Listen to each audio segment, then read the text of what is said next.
அடுத்த பக்கம் 131 135. இதில் பாருங்கள், அல்லாஹ் தஆலா அழகாக கேட்குறான் ரசூல்லா கிட்ட. அதாவது இவங்க வந்து ஈமான் கொள்ள மாட்டாங்கங்கிற விஷயத்தையெல்லாம் அல்லாஹ் தஆலா சொல்கிறான்ல. சூனியன்னு சொல்லிடுவாங்க, மணக்க கேட்குறாங்க. சரி, ஒரு வாய்ப்பு இருந்தால் ரசூல்லாக்கு இப்படி சொல்கிறான், நபியே வயின் கான கபர் அலைக யராதஹும் ஃபைன் இஸ்ததஅத அன் தப்தகி நஃபகன் ஃபில் அர்த் அவ் சுல்லமன் ஃபிஸ் ஸமா. இவங்க இந்த மாதிரி உங்களை புறக்கணிக்கிறது உங்களுக்கு மனசுக்கு ரொம்ப வேதனையை தந்து கனத்த உள்ளத்தான் நீங்கள் ஆகி ரொம்ப ஒரு துயரத்தில் நீங்கள் ஆழ்ந்திருக்கிறீங்களே. சரி, ஏதாவது ஒரு அத்தாச்சி இருந்தால் இவங்க ஈமான் கொண்டுருவாங்களோ அப்படின்னு உங்கள் மனசில் தோணலாம். அதுக்காக நான் சொல்கிறேன், நீங்கள் கேளுங்க. உங்களுக்கு வாய்ப்பு இருந்தால் பூமிக்குள்ளே சுரங்கத்துக்குள்ளே நீங்கள் உள்ளே நுழைஞ்சு போங்க, அல்லது வானத்தில் ஏறுறதுக்கு வாய்ப்பு இருந்தால் ஒரு ஏணியை போட்டு வானத்தில் நீங்கள் ஏறுங்க. அப்படி பூமிக்குள்ளே நுழைஞ்சு நீங்கள் ஒரு அத்தாச்சியை கொண்டு வந்து, ஒரு ஆதாரம், ஒரு அத்தாச்சி, ஒரு அற்புதத்தை கொண்டு வந்து கொடுத்தாலும், அல்லது வானத்தின் மீது நீங்கள் ஏணி போட்டு ஏறி வந்து ஒரு வேதத்தை அல்லது ஒரு அத்தாச்சியை கொண்டு வந்து கொடுத்தாலும் பின்பற்ற மாட்டாங்க, அவங்க ஏற்றுக்க மாட்டாங்க. போதுமா, ஆக எனக்கு அத்தாச்சி கொடுக்கறது பெருசு இல்லை, ஆனால் கொடுத்தாலும் இவங்க உங்களை சூனியக்காரருன்றவாங்க, இல்லை ஏதாவது சொல்லி தான் அவங்க நிராகரிப்பாங்க. நடத்துல சொல்கிறான்.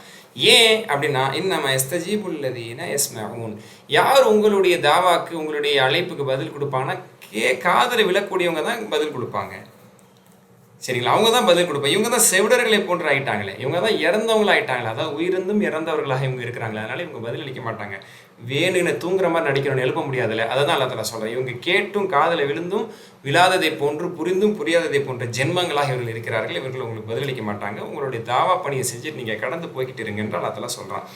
ஹைர் அல்ஹம்துலில்லாஹ். அடுத்து அல்லாஹ் தஆலா சொல்லக்கூடியது, நம்மளுக்கு ஏதாவது ஒரு அத்தாச்சி வந்துடக்கூடாதுன்னு அவங்க சொல்லி கேட்குறாங்க. அத்தாச்சி வந்தாலும் வலாக்கின் அக்ஸரும் லா யஅலமூன், அவர்கள் அதை ஏற்றுக்கொள்ள மாட்டார்கள், அதை அவர்கள் அறிய மாட்டார்கள். அல்லாஹ் தஆலா அடுத்த வசனத்திலையும் சொல்லிட்டு சொல்கிறான், வல்லதீன கஸபு பிஆயாத்தினா, நமது வசனங்களை அத்தாசியில் பொய்ப்பிக்கிறவங்க எப்படிப்பட்டவங்கன்னா சும்மும் புக்கும் ஃபில் ஸுலுமாத், அதாவது இருட்டில் இருக்கக்கூடிய செவிடனையும் குருடனையும் போன்று, ஊமையையும் செவிடனையும் போன்று.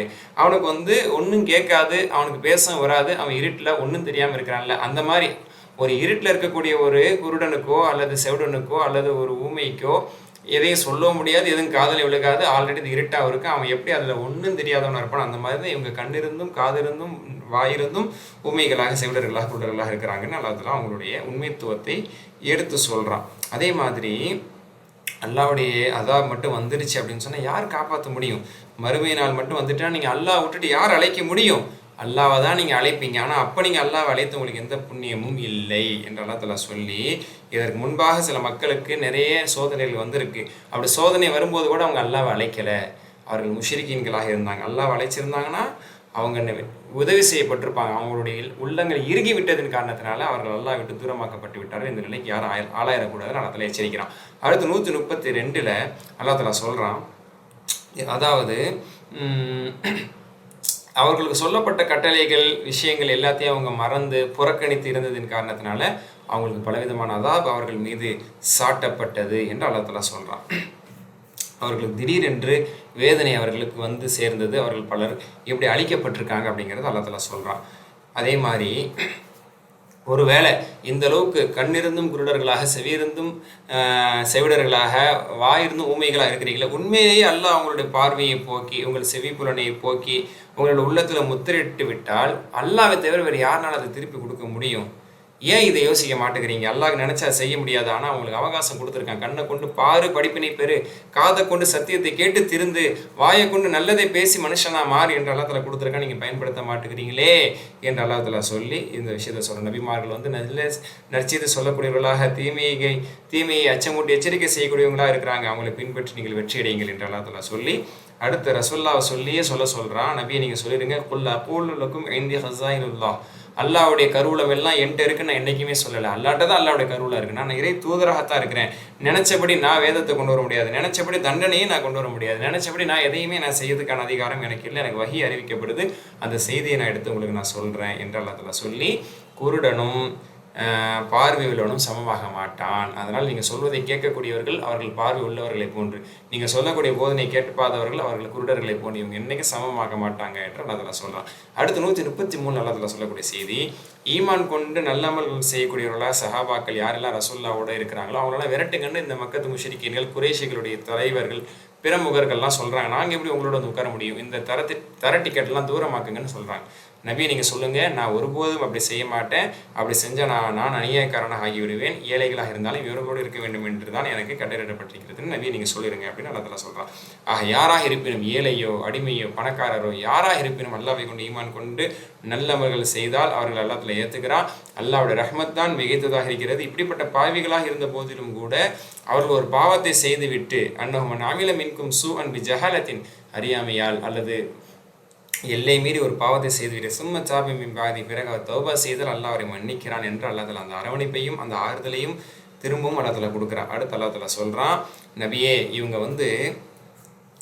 உங்கள்கிட்ட தண்டனை முடிஞ்சால் கொண்டு வாங்க, அல்லாஹ்வை நிராகரிச்சா தண்டனை வந்து நீங்கள் சொல்லும் போது இங்கே தண்டனை கொண்டு வாங்க பார்ப்போம், அதாப்போ கொண்டு வாங்க பார்ப்போம்னு கேட்குறாங்க. நபியை சொல்லிடுங்க,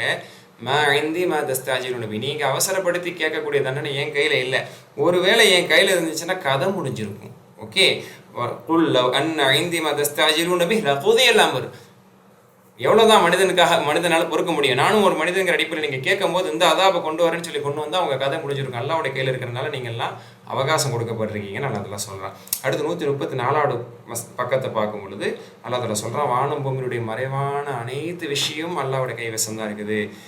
அதாவது தரையிலும் கடலிலும் இருளிலும் பகலிலும் வெளிச்சத்திலும் இருக்கக்கூடிய அனைத்து ரகசியமான விஷயத்தையும் அல்லாஹ் அறிந்திருக்கிறான். ஒரு இலை கூட அல்லாஹ்வுடைய ஞானம் இல்லாமல் அது உதிராது. அல்லாஹ்க்கு தான் எல்லா விதமான மறைமுகமான ஞானம் இருக்குது. அவ்வளோ ஞானம் உள்ள அல்லாஹ் நமக்கு ஒரு அவகாசத்தை கொடுத்துருக்குறான்.